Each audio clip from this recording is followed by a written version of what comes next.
Thank you for dropping by at Equity Communities of Practice, the convening place for cross-sector collaboration, community advocacy, and personal development, where development and growth are key to achieving sustainable and effective change.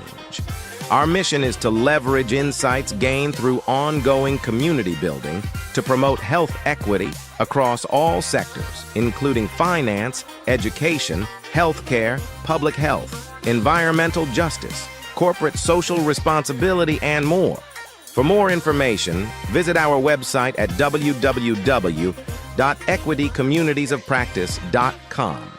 Together, we can make a difference. And now your host, Executive Director, Dr. Harry Pettaway, aka Dr. Harry the Equity Coach.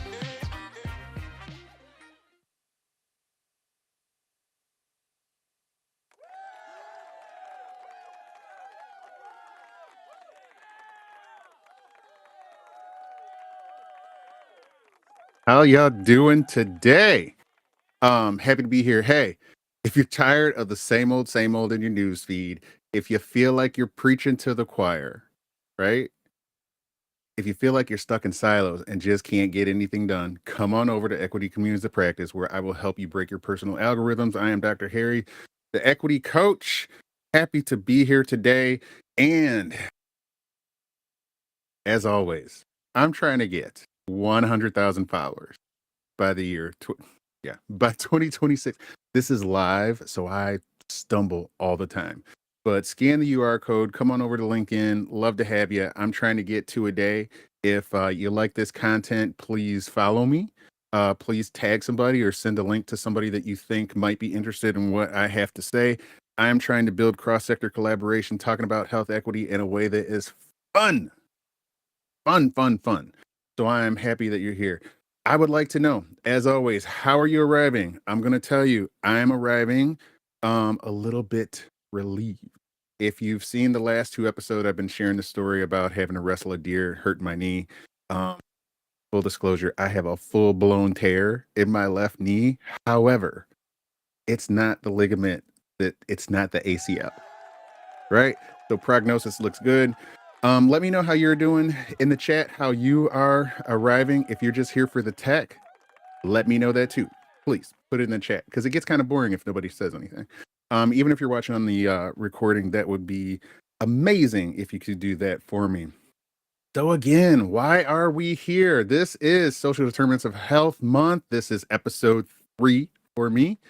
Thank you for joining me, and we're going to keep the conversation going.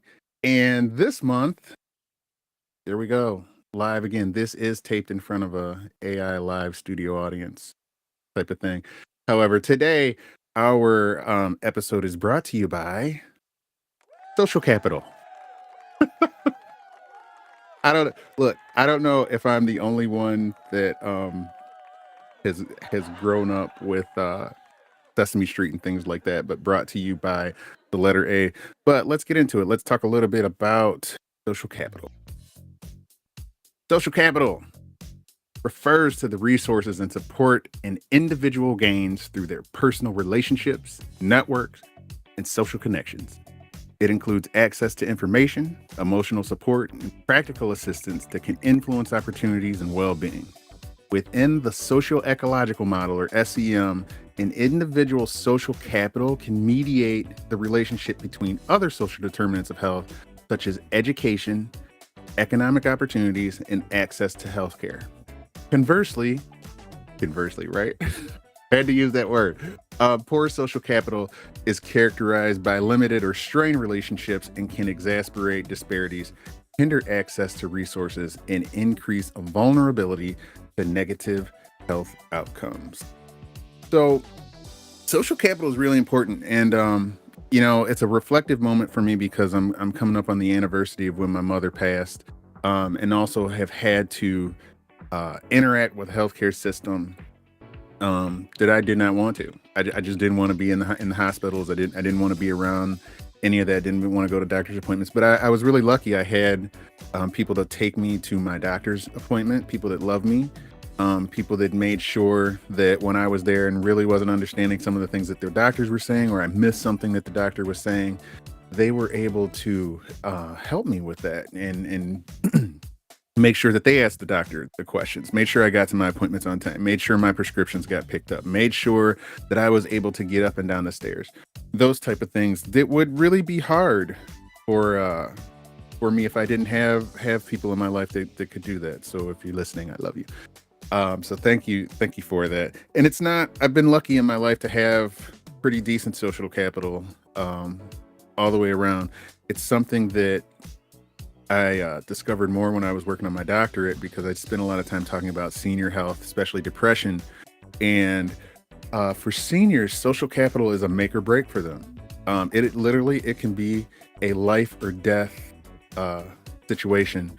I want to give an example also of, I'm talking about the social capital that I have. And one of the call to actions that I'm going to have for you is, what can you do to help somebody else improve their social capital? Yes, we need to work on our personal relationships and things like that. But there's a couple of examples where communities have pulled together, again, being under this social context umbrella of social determinants of health, of social determinants of health, how, us just taking an extra step in reaching out can help someone. So one of them was I worked for the nation's largest workforce development company for healthcare. And I used to talk to a gentleman every week. We would just have a conversation about equity and health. It was, and imagine it was 2020, 2021. A lot was going on in the world. He was completely different background than me, so it was kind of cool to have this kind of interaction with him. But one of the things that he would talk about is that one of the things his church would do is, if someone in their church got sick, they had a program in place that made sure that person had a person once they got to the hospital, meaning that they had what I was just describing in terms of someone being able to advocate for me, sometimes just sit with me, and what a big difference that was making for community members in their church. But another one that I want to call out is my good friend Tim Hauser. If you don't know Tim, I'll put it in the comments. I'll put his link up. He is the founder of Veterans Assurance Network. He's also the Gulf War advocate, runs a podcast called Veterans Central. His whole thing is trying to make veterans' lives better. He has a really strong emphasis on preventing veteran suicide and bringing suicide awareness around veterans and active military, which is unfortunately in the news right now. It's in the news right now, is what we'll just say. But one of the things, man, that Tim really does is that if something happens in the world, Tim will get online, he'll get on social media, make a post like that, and he'll just ask people, "Are you okay? Hey, to all my veteran friends, are you okay? You're not alone." Letting them know they're not alone. And the other thing that Tim does that's kind of cool, that I think, look, more people in the world need to be doing stuff like this. Tim has organized this program to where he secures donations for, and what I mean by donations, I mean Christmas cards, not actual funds for this, but he has a Christmas card drive that he does every year. He's doing it in collaboration with the Cleveland Cavaliers. Shout out to my hometown, and the Cleveland Guardians this year. Thank you to them for jumping on board with this. But they collect cards from all over the place. John Carroll University made a significant contributions and things like that. But then he goes and delivers those cards, and where he's able, he will actually deliver them directly to the veterans. Sometimes you can't do that for HIPAA reasons, privacy reasons, health reasons. But around Christmas time, when we're, where a lot of us, or holiday times where a lot of us are, we're living our best life, making cookies and things like that. There's a lot of people stuck in places where they don't want to be. And Tim physically goes and makes sure that those people know that they're not alone. And that's an example of what you can do to promote social capital.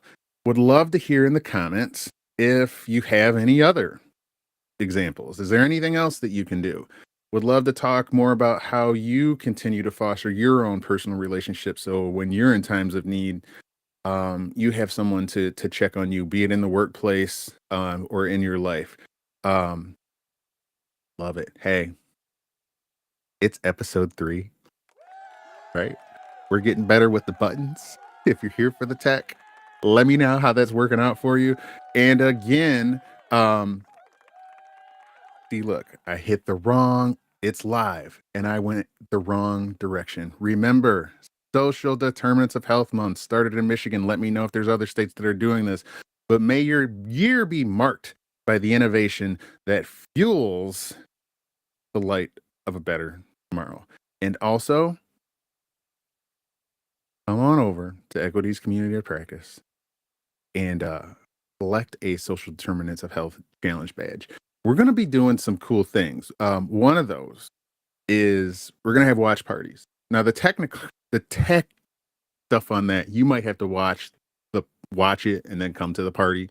I don't know that we're all going to sit there and watch some of these movies, but there's a lot of interesting movies out there where if you pay attention, you can call out all the social determinants of health in that movie, whether it's what they're eating, what they're doing, what they're making, where they're going. I could keep going because, again, it's live and I'm just going to keep going. But hey, happy to have you here. Thanks for joining me for episode 3.